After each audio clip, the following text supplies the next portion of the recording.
Joy to the world, the Lord is come. Let earth receive her King. Let every heart prepare him room. And heaven and nature sing, and heaven and nature sing, and heaven and nature sing. Joy to the world, the Lord is come. Let earth receive her King. Let every heart prepare him room. And heaven and nature sing, and heaven and nature sing, and heaven and nature sing.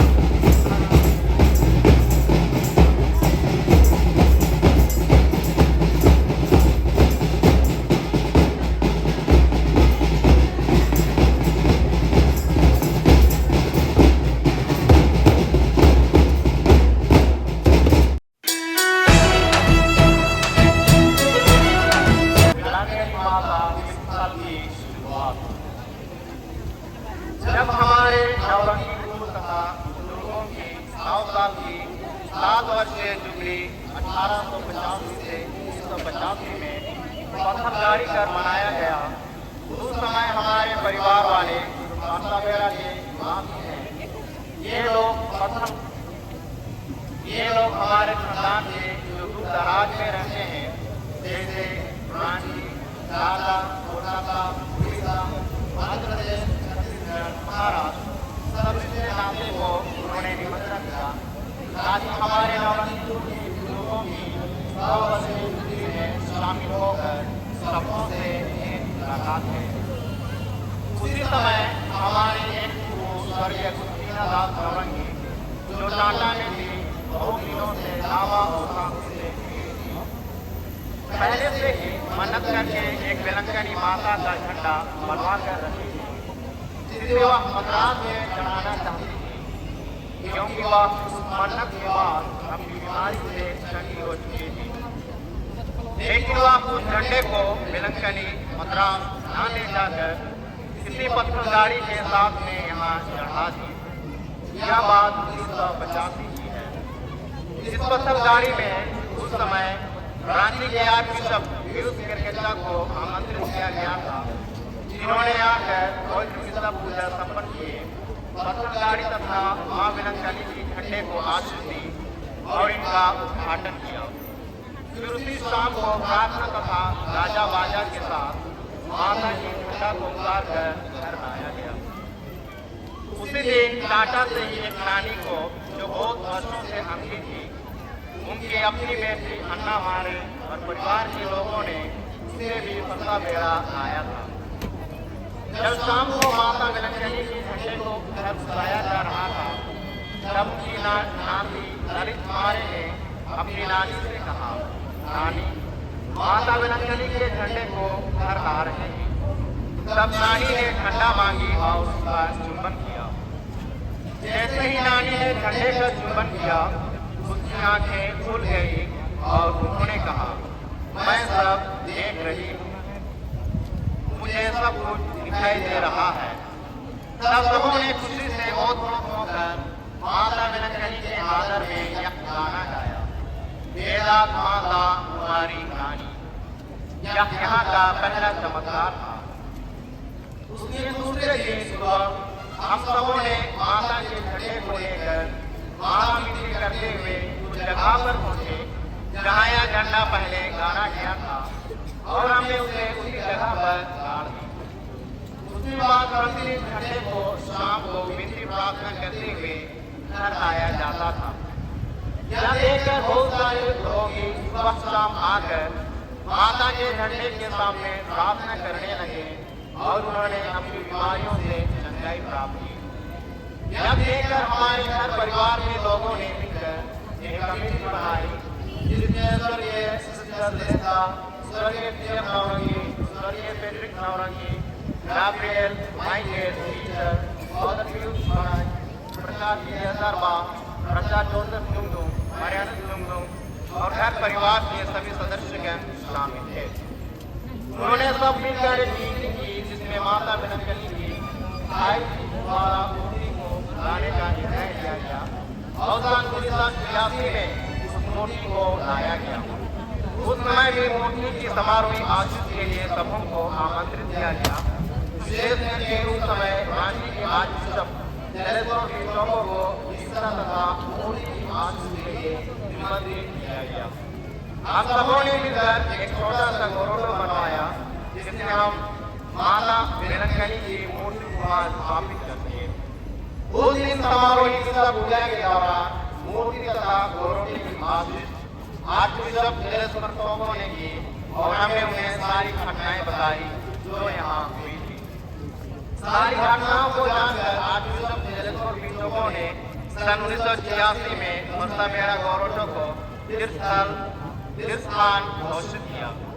उस दिन सबों को विदाई देने के बाद अंत में हमने फादर पीयूष महाराज को विदाई दी, परंतु जैसे ही फादर विदाई लेकर अपने मोटरसाइकिल से रोड पर चढ़े, सिमडेगा से रांची की ओर जा रही गाड़ी के आमने सामने आने से उनका एक्सीडेंट हो गया और फादर को बहुत बुरी तरह चोट लगी, जिसमें फादर के दाहिने पैर की उंगली अलग-अलग हो गई।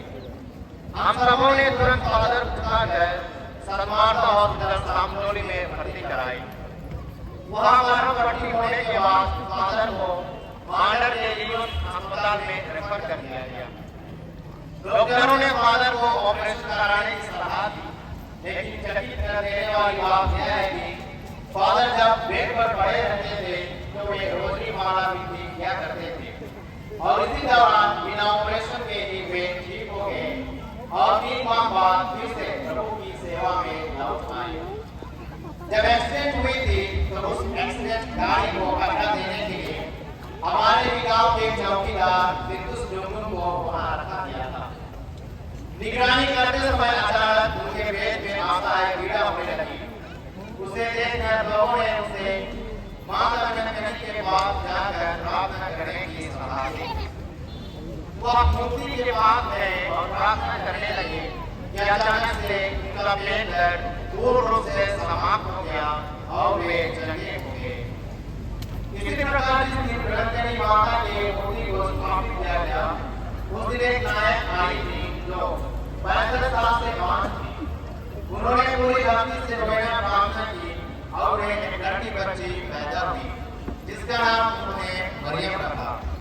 ठीक उसी प्रकार बिहार से आए एक भाई जो लगभग 30 साल से सिमडेगा में बिजनेस कर रहे हैं, उनको एक बेटी हुई जो जन्म से चलने फिरने नहीं सकती थी।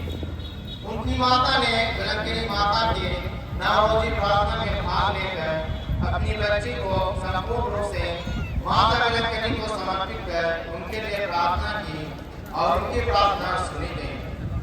उसने बिलंगनी माता से स्वस्थ लाभ प्राप्त की और आज हमारे बीच साबुत के रूप में गवाह बनकर खड़ी है। उनका नाम पूर्णिमा रानी है। तब से उनका सारा परिवार विश्वास के साथ बिलंगनी माता के नवरोजी प्रार्थना में भाग लेती है। ठीक इसी प्रकार हर बीमारी से जूझ रहे सभी लोगों को माता ने जगह प्रदान की है, जैसे कि जो लोग नंगे, आंधे, सांसी बीमारी से परेशान, जब रोग, बांझ, मिर्गी इत्यादि से ग्रसित थे, सबों को माता ने जगह प्रदान की है और करती आ रही है। अतः यह देखकर हमारे पिताजी स्वर्गीय विलियम नवरंगी और माता पौलिना नवरंगी ने इस जगह को बिलंगनी माता बिस्तर चर्च बनाने हेतु 4 एकड़ जमीन दान स्वरूप पारिश को सौंप दी। हम विलियम के परिवार वाले बहुत गर्व महसूस करते हैं कि हमारे पूज्य पिताजी ने इतना बड़ा पुण्य का काम किया है। अब यह जगह हमारे परिवार के लिए ही नहीं बल्कि पूरी दुनिया के लोगों के लिए ईश्वर कृपा प्राप्त करने का एक महान स्रोत बन गया है। तो आइए आज हम सभी बड़ी भक्ति से अपने सुख और दुखों को वीरांगनी माता के चरणों तले समर्पित करते हुए उनसे हाथ फैलाकर अपनी जरूरतों के लिए प्रार्थना करें, क्योंकि माता का दिल अथाह समुद्र की गहराई की तरह है।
हमारे देश पर आक्रमण करेंगे और